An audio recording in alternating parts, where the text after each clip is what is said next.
Oh. It's okay.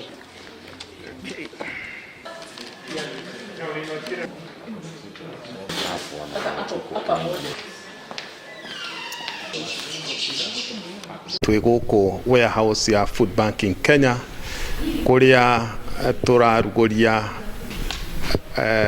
agriculture hub ĩrĩa ĩtabarĩirio nĩ the Global Food Banking Network nĩguo kũgacĩrithia ũhoro wa kũrigĩrĩria kũũra kwa irio mĩgũnda-inĩ, mathoko-inĩ, ona ningĩ kũndũ guothe gũkoragwo gũgĩkũrio kana kwendio irio. Farms don't reach consumers or retailers.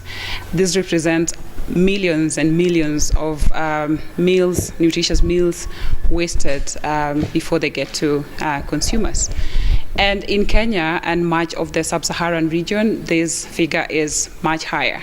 In Kenya alone, post-harvest loss is estimated to be between 30 to 40% on average, really much higher in other value chains like fruit and veg that are way more perishable.